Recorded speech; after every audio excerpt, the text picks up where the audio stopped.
Hi friends, എല്ലാവർക്കും technical സ്റ്റുഡിയോയിലേക്ക് ഒരിക്കൽ കൂടി സ്വാഗതം. ഇപ്പോൾ നിങ്ങൾ ഈ ഇൻട്രോ കണ്ടല്ലോ, ആ ഒരു സംഭവമാണ് നമ്മൾ ഇന്ന് ചെയ്യാനായിട്ട് പോകുന്നത്. ലാവ ലാമ്പ് എന്നാണ് ഇതിൻ്റെ പേര്. ഇത് നിങ്ങൾ യൂട്യൂബ് സെർച്ച് ചെയ്ത് കഴിഞ്ഞാൽ ഒരുപാട് വീഡിയോസൊക്കെ കാണാൻ പറ്റും. ഇംഗ്ലീഷിൽ ഇത് ഒരുപാട് വീഡിയോസ് ഉണ്ട്. ആ ഒരു വീഡിയോസിലൊക്കെ പറയുന്നതെന്ന് പറഞ്ഞാൽ ഇത് ഒരുപാട് സമയം നിൽക്കുന്നതാണ്. ഒരുപാട് സമയമൊന്നും നിൽക്കത്തില്ല, കുറച്ച് സമയം നിൽക്കത്തുള്ളൂ. ഒരു 5-10 മിനിറ്റ് ഇത് നിൽക്കത്തുള്ളൂ. എന്നാലും നല്ല അടിപൊളിയായുള്ള ഒരു സംഭവമാണ്. ഒരു ഗ്ലാസ്സിനകത്ത് നമ്മൾ ഈ ഒരു എക്സ്പെരിമെൻറ്റ് ചെയ്ത് കഴിഞ്ഞാൽ ഒരു ബോൾസ് ഇങ്ങനെ താഴോട്ടും മേലോട്ടും പോയി കളിക്കുന്ന ഒരു കളർ ബോൾസ് മേലോട്ടും താഴോട്ടും പോയി കളിക്കുന്ന ഒരു സംഭവമാണ്. അപ്പോൾ വീഡിയോ ഇഷ്ടപ്പെട്ട വീഡിയോ തീർച്ചയായിട്ടും ലൈക്ക് ചെയ്യുക, ചാനൽ സബ്സ്ക്രൈബ് ചെയ്യാനൊക്കെ മറന്നിട്ടുണ്ട്. ഈ ചാനലൊക്കെ ഒന്ന് സബ്സ്ക്രൈബ് ചെയ്ത് വെക്കുക. പിന്നെ നമ്മൾ ഒരു ഫേസ്ബുക്ക് പേജും കൂടി തുടങ്ങിയിട്ടുണ്ട്. ഫേസ്ബുക്ക് പേജിൻ്റെ ലിങ്ക് നമ്മൾ താഴെ ഡിസ്ക്രിപ്ഷൻ ബോക്സിൽ കൊടുക്കാം. അത് കയറിയാണ്ട് ജസ്റ്റ് ഒന്ന് ലൈക്ക് ചെയ്തിട്ട് അതേപോലെ തന്നെ നമ്മുടെ ഗിവ് അവേയിൽ പങ്കെടുക്കാൻ മറന്നവരുണ്ട്. ഈ ഗിവ് അവേയിൽ ഒന്ന് പോയിട്ട് പങ്കെടുക്കട്ടോ. അപ്പോൾ നമുക്ക് നേരെ ആ ലാവ ലാമ്പ് എക്സ്പെരിമെൻറ്റിലോട്ടങ്ങ് പോയാലോ.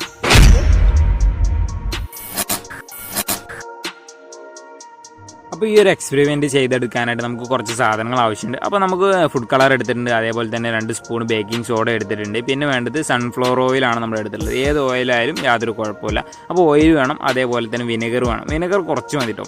അപ്പോൾ വിനെഗറും എടുത്തിട്ടുണ്ട്. പിന്നെ നമുക്ക് ഈ ഒരു എക്സ്പെരിമെൻറ്റ് ചെയ്യാനായിട്ട് ഇതേപോലെ ഒരു ചില്ല് ഗ്ലാസ് എടുത്തിട്ടുണ്ട്. ചില്ല് ഗ്ലാസ് എന്തിനാണെന്ന് വെച്ചാൽ നമുക്ക് നല്ല രീതിയിൽ കാണാൻ വേണ്ടിയിട്ടാണ് ചില്ല് ഗ്ലാസ് എടുത്തിട്ടുള്ളത്. അതേപോലെ തന്നെ ഇത് എല്ലാം മിക്സ് ആക്കാനായിട്ട് ഒരു സ്റ്റിക്കും എടുത്തിട്ടുണ്ട്.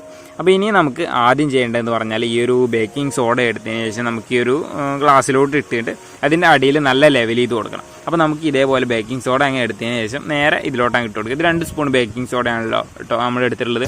അപ്പോൾ ഇതേപോലെ എടുത്തതിന് ശേഷം ഗ്ലാസ്സിൽ ഇട്ടിട്ട് അതിൻ്റെ താഴെ ഭാഗത്ത് നല്ല ലെവലാക്കി കൊടുക്കുക. എന്നിട്ട് അതിലുള്ള കട്ടയൊക്കെ ഒന്ന് പൊടിച്ചിട്ട് ലെവലാക്കി കൊടുക്കണം. എന്നാലും നല്ല രീതിയിൽ എക്സ്പെരിമെൻറ്റ് നടക്കത്തുള്ളൂ. അതിനാണ് കട്ടയൊക്കെ പൊടിച്ച് ലെവലാക്കി വെക്കുന്നത്.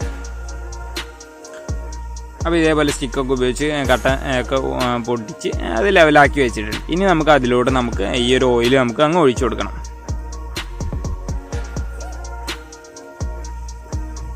അപ്പോൾ നമ്മൾ ഇതിൻ്റെ 3/4 ഭാഗത്തോളം നമ്മൾ ഓയിൽ ഒഴിച്ചു കൊടുക്കണം. എന്നാലേ നമുക്ക് കറക്റ്റായിട്ട് പറ്റത്തുള്ളൂ. പകുതി ഓയിലും പകുതി വിനെഗറും എടുത്തു കഴിഞ്ഞാൽ ചിലപ്പോൾ ചെറുതായിട്ട് പാളാൻ സാധ്യതയുണ്ട്. കാണാൻ നല്ല ലുക്കായിട്ട് വരണമെന്നുണ്ടെങ്കിൽ 3/4 ഓയിലും അതേപോലെ തന്നെ കുറച്ച് വിനെഗറും മതി. നമ്മൾ ആദ്യം ചെയ്ത് നോക്കിയ സമയത്ത് നമ്മൾ കുറച്ച് ഓയിലും എടുത്തിട്ട് കൂടുതൽ വിനെഗർ എടുത്ത് ചെയ്ത് നോക്കിയപ്പോൾ സംഭവം കറക്റ്റ് ആയില്ല. അത് ആകെ ബോറായിപ്പോയി. അപ്പോൾ നമ്മൾ കുറച്ച് വിനെഗറും അതേപോലെ തന്നെ ഒരുപാട് ഓയിലും ആ ഒരു കണക്കിൽ നമ്മൾ എടുക്കണം. എന്നിട്ട് നമുക്ക് ഇനി ഫുഡ് കളർ എടുത്തതിന് ശേഷം നമ്മൾ ഈ വിനെഗറിലോട്ട് ഇട്ടതിന് ശേഷം നല്ല രീതിയിലൊന്ന് മിക്സ് ആക്കി കൊടുക്കാം. നമുക്കിവിടെ ഫുഡ് കളറിന് വേണമെന്നൊന്നുമില്ല, ഏത് കളറായാലും കുഴപ്പമില്ല. നമ്മളിവിടെ ചീപ്പായിട്ട് കിട്ടുന്നൊരു കളർ എടുത്തു എന്നുള്ളൂ. അപ്പോൾ നമ്മൾ ഇതേപോലെ വിനെഗറിലോട്ട് നല്ല രീതിയിലൊന്ന് മിക്സ് ചെയ്ത് കൊടുക്കണം. ഇനി നമ്മളിത് ബാക്കി സാധനങ്ങളൊക്കെ മാറ്റി വെച്ചിട്ട് ഈ ഒരു ഗ്ലാസ്സിലോട്ട് നമ്മൾ ഈ വിനെഗറും ഒഴിച്ചു കൊടുക്കുമ്പോൾ നമ്മുടെ എക്സ്പെരിമെൻറ്റ് സ്റ്റാർട്ടായിട്ടോ. അപ്പോൾ നമ്മൾ ഇതേപോലെ ഒഴിച്ചതിന് ശേഷം കുറച്ച് സമയം ഒരു 5 സെക്കൻഡ് വെയിറ്റ് ചെയ്ത് കഴിഞ്ഞാൽ ഈ ഒരു എക്സ്പെരിമെൻറ്റ് സ്റ്റാർട്ടാവട്ടോ. ഇതേപോലെ കണ്ടോ, ബബിൾസ് ഇങ്ങനെ മുകളിലോട്ട് പോയി തുടങ്ങിയിട്ടുണ്ട്. അപ്പോൾ ഇത്തരം സാധനങ്ങൾ വെച്ചുകൊണ്ട് എല്ലാവർക്കും സിമ്പിളായിട്ട് ചെയ്യാൻ പറ്റുന്ന ഒരു എക്സ്പെരിമെൻ്റാണ് ഈ ഒരു എക്സ്പെരിമെൻ്റ് എന്ന് പറയുന്നത്. ഇത് ഒരുപാട് സമയം നിൽക്കത്തില്ല, കുറച്ച് സമയം മാത്രമേ നിൽക്കത്തുള്ളൂ. ഇനി നമ്മളിതിൻ്റെ വർക്കിംഗ് എങ്ങനെയാണെന്ന് പറഞ്ഞാൽ, ഇതിൻ്റെ വർക്കിംഗ് എന്ന് പറഞ്ഞാൽ സിമ്പിളാണ്. നമ്മൾ ഗ്ലാസ്സിൽ ബേക്കിംഗ് സോഡ ഇട്ടതിന് ശേഷം അതിൻ്റെ മുകളിലായിട്ടാണ് ഓയിൽ ഒഴിച്ച് വെച്ചത്. പിന്നെ അതിലോട്ടാണ് നമ്മൾ കളർ മിക്സ് ചെയ്തിട്ടുള്ള വിനെഗർ ഒഴിക്കുന്നത്. അപ്പോൾ വിനെഗർ ഒഴിക്കുന്ന സമയത്ത് ഓയിലിൻ്റെ താഴെയായിട്ടായിരിക്കും വിനെഗർ വരിക. അപ്പോൾ ആ ഒഴിച്ച് താഴെ വരുന്ന സമയത്ത് വിനെഗറും അതേപോലെ തന്നെ അതിൻ്റെ താഴെയുള്ള ബേക്കിംഗ് സോഡയും കൂടി ചേർന്ന് കഴിഞ്ഞാൽ കാർബൺ ഡൈ ഓക്സൈഡ് ഉണ്ടാവും. അത് നിങ്ങൾക്ക് എല്ലാവർക്കും അറിയുന്ന കാര്യമാണ്. അപ്പോൾ ആ ഒരു കാർബൺ ഡൈ ഓക്സൈഡ് എന്തായാലും താഴെ നിൽക്കില്ല. അപ്പോൾ ആ ഒരു കാർബൺ ഡൈ ഓക്സൈഡും അതേപോലെ തന്നെ അതിൻ്റെ കൂട്ടത്തിൽ കുറച്ച് വിനെഗറും കൂടി മുകളിലോട്ട് വരും. അതാണ് മുകളിലോട്ട് വരുന്ന ആ ഒരു ബബിൾസ് ആയിട്ട് വരുന്നത് വിനെഗറാണ്.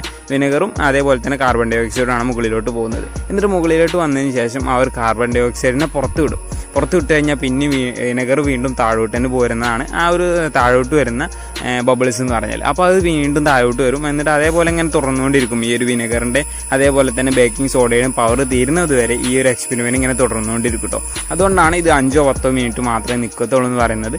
അപ്പോൾ ഇത്രയാണ്, നിങ്ങൾക്ക് ആർക്കും വേണമെങ്കിലും ചെയ്ത് നോക്കാം. യാതൊരു വിധത്തിലുള്ള അപകട സാധ്യതകളും ഇല്ലാത്ത സിമ്പിളായിട്ടുള്ള ഒരു എക്സ്പെരിമെൻറ്റാണ്. അപ്പോൾ അതുകൊണ്ടാണ് നമ്മൾ ഈ ഒരു വീഡിയോ നമ്മുടെ ചാനലിൽ ഉൾക്കൊള്ളിച്ചിട്ടുള്ളത്. പിന്നെ ഇതേപോലെ എക്സ്പെരിമെൻറ്റ് വീഡിയോസൊക്കെ ഒരുപാടുണ്ട്. അപ്പോൾ നമുക്ക് നിങ്ങളുടെ അഭിപ്രായങ്ങൾ പോലെ നമുക്ക് വീഡിയോസ് ഇനിയും ചെയ്യാം. അപ്പോൾ നിങ്ങൾക്ക് വേണമെന്നുണ്ടെങ്കിൽ തീർച്ചയായിട്ടും നിങ്ങൾ കമൻറ്റ് ചെയ്ത് കഴിഞ്ഞാൽ മതി. ഇപ്പോൾ ഒരു 5 മിനിറ്റ് കഴിഞ്ഞിട്ടുണ്ട്.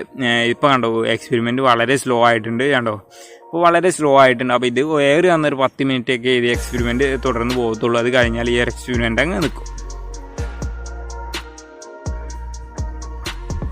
അപ്പോൾ എല്ലാവരും ഗീവ് അവേയിലേക്ക് ഒന്ന് പോയി പങ്കെടുക്കുക. അതേപോലെ തന്നെ നിങ്ങളുടെ അഭിപ്രായങ്ങൾ നിർദ്ദേശങ്ങളൊക്കെ തീർച്ചയായിട്ടും കമൻറ്റ് ചെയ്യുക. അതേപോലെ തന്നെ വീഡിയോ ഇഷ്ടപ്പെട്ടെങ്കിൽ തീർച്ചയായിട്ടും ലൈക്ക് ചെയ്യട്ടോ. അപ്പോൾ അത്രയേ ഉള്ളൂ. പിന്നെ നമ്മൾ ഇനി വേറെ കാര്യം കാണിച്ചാലും ഈ ഒരു ഓയിൽ നമ്മൾ നേരെ ഈ ഒരു ഗ്ലാസ്സിലോട്ട് ഒഴിച്ചതിന് ശേഷം വീണ്ടും അതിലോട്ട് ഒഴിക്കുന്ന സമയത്ത് നല്ല രീതിയിലൊരു എഫക്റ്റ് കാണാൻ സാധിക്കും. പിന്നെ അതേപോലെ നമ്മൾ ഇങ്ങനെ എപ്പോഴും മിക്സ് ചെയ്തുകൊണ്ടിരിക്കേണ്ടി വരും. എന്നാൽ പിന്നെ ആ ഒരു വർക്കിംഗ് ഇങ്ങനെ തുടർച്ചയായിട്ട് പോയിക്കൊണ്ടിരിക്കും. അപ്പോൾ ജസ്റ്റ് ഒന്ന് കാണിച്ചു എന്നുള്ളൂ കേട്ടോ. അപ്പോൾ അങ്ങനെ ഒഴിക്കുന്ന സമയത്ത് പിന്നെ കുറച്ച് സമയം ഇതേപോലെ ബബിൾസ് ഇങ്ങനെ ഉണ്ടാവും. അപ്പോൾ കഴിഞ്ഞു. എല്ലാ കൂട്ടുകാർക്കും നമ്മുടെ ഇന്നത്തെ ഒരു ലാവ ലാമ്പ് എക്സ്പെരിമെൻറ്റ് ഇഷ്ടപ്പെടുമെന്ന് വിചാരിക്കുന്നു. ഇത് ഇംഗ്ലീഷ് വീഡിയോസിലൊക്കെ പറയുന്നത് പറഞ്ഞാൽ ആ ഒരു സംഭവം ചെയ്തിട്ട് അതിൻ്റെ അടിയിലായിട്ട് ഒരു LED അങ്ങനെ എന്തെങ്കിലും ലൈറ്റൊക്കെ വെച്ച് കഴിഞ്ഞാൽ ലാവ ലാമ്പായിട്ട് ഉപയോഗിക്കാമെന്നാണ്. സത്യത്തിൽ അങ്ങനെയൊന്നും പറ്റത്തില്ല. ഈ ഒരു എക്സ്പെരിമെൻറ്റ് ചെയ്ത് കഴിഞ്ഞാൽ കുറച്ച് സമയത്തേക്ക് ഒരു 10 മിനിറ്റ് സമയത്തേക്കൊക്കെ നല്ലൊരു കളർ ബോൾസ് താഴോട്ടും മേലോട്ടും ഇങ്ങനെ പോയി കളിക്കും. അത് നല്ല അടിപൊളിയായിട്ടുള്ളൊരു സംഭവമാണ്. അപ്പോൾ നിങ്ങൾ ജസ്റ്റ് ഒന്ന് ചെയ്ത് നോക്കുക. അത്ര പരിപാടി റിസ്ക്കുള്ള കാര്യമൊന്നും അല്ലല്ലോ. അപ്പോൾ നിങ്ങൾ ജസ്റ്റ് ഒന്ന് ചെയ്ത് നോക്കുക. സംഭവം അടിപൊളിയാണ്. പക്ഷേ കുറച്ച് സമയം മാത്രമേ നിൽക്കത്തുള്ളൂ. അപ്പോൾ ഗിവേയിൽ പങ്കെടുക്കാൻ മറന്ന് കൂട്ടുകാരൊക്കെ പോയിട്ട് ഗിവേയിൽ നിന്ന് പങ്കെടുക്കട്ടോ. അപ്പോൾ അടുത്ത് നല്ലൊരു വീഡിയോയുമായി കാണുന്നവരെ ഗുഡ് ബൈ.